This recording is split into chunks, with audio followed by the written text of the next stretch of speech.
पुरानी हवेली horror story.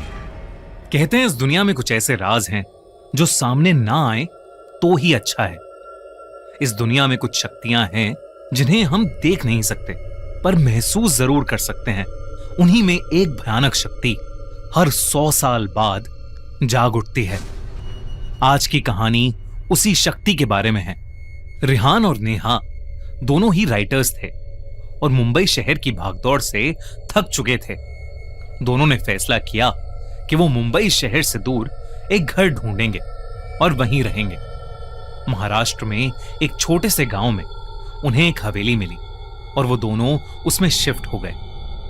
हवेली पुरानी थी लेकिन बेहद खूबसूरत। हवेली के मालिक की मौत हो गई थी और तब से वो खाली पड़ी थी, इसलिए वो उन्हें सस्ते में मिल गई। सब कुछ अच्छा था, पर एक दिन जब रियान अपना पुराना सामान अनपैक कर रहा था तब उसे बेसमेंट से एक आवाज आई। उसने बेसमेंट का दरवाजा खोला तो उसमें एक पुरानी रॉकिंग चेयर पड़ी थी जो बार बार एक बड़े से संदूक पर अपने आप गिरे जा रही थी। वो संदूक बहुत पुराना था और उस पर जंग लगा ताला भी था। रियान को ऐसा लग रहा था जैसे उस संदूक के अंदर से कुछ हिल रहा है। रिहान ने उस संदूक पर लगे ताले को तोड़ दिया। जब उसने वो संदूक खोला तो अचानक उसे एक ठंडी हवा महसूस हुई। उसके अंदर लाल कपड़े में लिपटी एक गुड़िया थी जिसके नीचे एक किताब पड़ी थी और उसके कुछ पेजेस फटे हुए थे। उन पेजेस पर लिखा था, त्रिगोरी, छूना मत। ये गुड़िया आत्माओं को आकर्षित करती है। पर रियान खुद को रोक नहीं पाया। उसने उस गुड़िया से वो लाल कपड़ा थोड़ा सा हटाया। गुड़िया की आंखें सफेद थीं और शरीर काला। उस गुड़िया में कुछ अजीब सी बात थी, इतनी कि रिहान उस गुड़िया समेत उस संदूक को ऊपर अपने स्टडी रूम में ले गया। लेकिन इस घटना के तुरंत बाद रिहान की जिंदगी पूरी तरह से बदल गई। रिहान को पूरी रात अजीब सी आवाजें आती रहीं, जैसे कोई दर्द में चीख रहा है, उसे बुला रहा है। लेकिन जब जब वो आंख खोलता तो कमरे में उसके और उसकी वाइफ नेहा के अलावा कोई नहीं होता। एक बार रियान अपनी स्टडी में बैठा कुछ लिख रहा था कि अचानक ही कमरे की सारी लाइट्स फ्लिकर करने लगीं और कुछ ही सेकंड्स में कमरे की सारी लाइट्स और बल्ब एकदम से फट गए।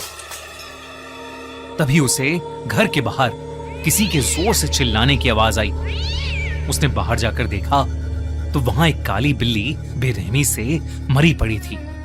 उस दिन के बाद से रियान को हर वक्त ऐसा महसूस होने लगा था कि उनके घर में कोई और भी है। वो बेसमेंट की रॉकिंग चेयर सारा टाइम अपने आप ही हिलती रहती।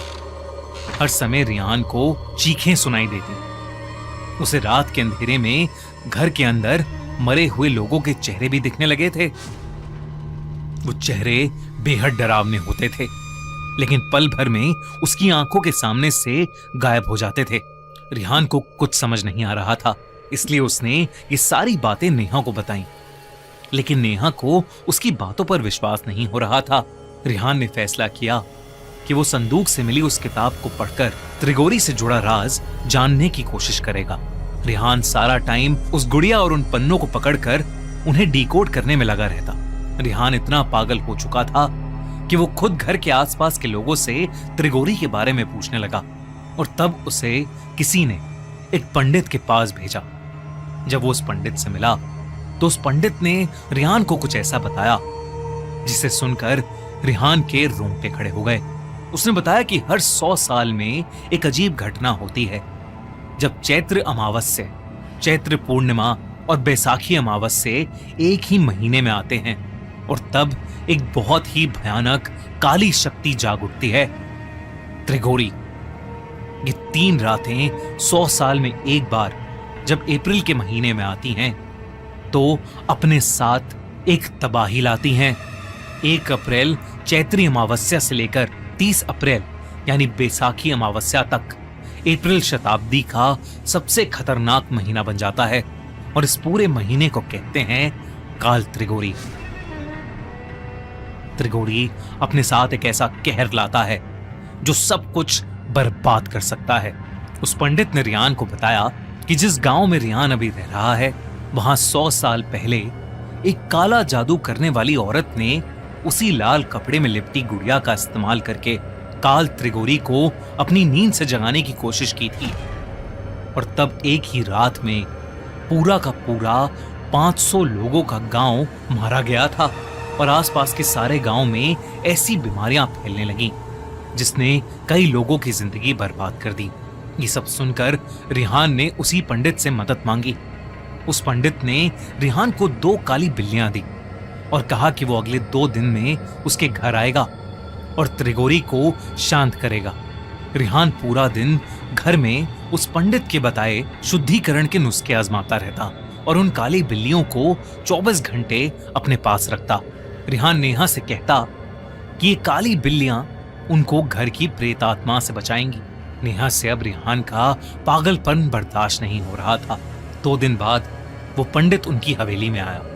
पूजा का सामान देखकर ही रिहान और नेहा की रूह कांपने लगी, क्योंकि उसमें इंसानी खोपड़ी, मरे हुए जानवर और ऐसी ही बेहद अजीब अजीब चीजें थीं।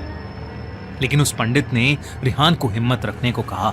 उसने हाथ में एक लाल कपड़ा लिया और उस लाल कपड़े से उस गुड़िया को निकाल के पूजा स्थान के बीचों बीच रख दिया। पंडित ने देरी न करते हुए पूजा शुरू की और मंत्र आवाहन से काल त्रिगोरी को शांत करने की कोशिश करने लगा। पूजा शुरू करते ही रिहान को बहुत तेज दर्द में किसी की चीखें सुनाई देने लगी। तभी रिहान और नेहा ने देखा कि गेट की दीवार के अंदर से एक बहुत ही डरावनी 10 फीट लंबी परछाई निकली है जो उनकी तरफ आ रही है। जैसे जैसे वो परछाई उनकी तरफ आ रही थी, वैसे वैसे घर की सारी लाइट्स अपने आप फूटती जा रही थीं। तभी एकदम से बहुत ही तेजी से दरवाजा खुला और वो परछाई घर के अंदर आकर हवा में कहीं गायब हो गई। और तभी घर की सारी चीजें हिलने लगीं। वो बिल्लियां आपस में एक दूसरे से इतनी बुरी तरह लड़ने लगीं कि उन्होंने एक दूसरे को नोच काट कर मार डाला। नेहा को अपनी आंखों पर विश्वास नहीं हो रहा था। उसे लगा कि ये सब उस गुड़िया की वजह से हो रहा है, इसलिए उसने हड़बड़ी में बिना लाल कपड़े के उस गुड़िया को उठाया और उसे काट कर जला दिया। ये देखते ही वो पंडित कांप उठा। उसने बताया कि काल त्रिगोरी से ऐसे छुटकारा नहीं मिलेगा और बिना लाल कपड़े के उस गुड़िया को छूने की हिम्मत करके नेहा ने अपने पूरे परिवार को संकट में डाल दिया है और अब उन्हें मरने से कोई नहीं बचा सकता। वो पंडित पूजा को बीच में छोड़कर ही घर से जाने लगा। रिहान उस पंडित से मदद की भीख मांगता रहा, लेकिन वो पंडित इतना घबराया हुआ था कि उसने कुछ नहीं सुना और वो वहां से चला गया। रिहान और नेहा की उस रात बहुत बुरी लड़ाई हुई। रिहान उस पूरी रात सो नहीं पाया क्योंकि उसे बार बार वही 10 फीट लंबी परछाई दिख रही थी जो धीरे धीरे और ज्यादा डरावनी होती जा रही थी।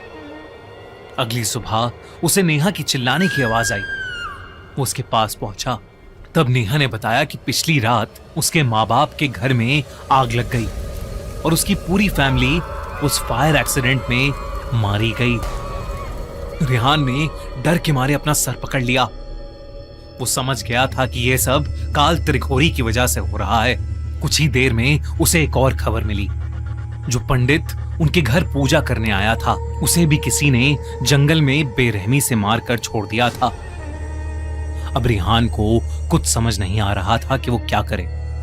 थक हार कर रिहान ने सोचा कि वो संदूक को भी जला देगा, लेकिन जैसे ही वो संदूक तक पहुंचा, उसने देखा कि वो काली गुड़िया वापस से जुड़ गई है और वो उस संदूक के ऊपर बैठकर उसे देख रही है। तभी फिर से उसे नेहा के चिल्लाने की आवाज आई। जब वो अपने कमरे में गया तो उसने देखा कि नेहा के हाथ में एक चाकू है और उसके पीछे वही 10 फीट भयानक लंबी परछाई।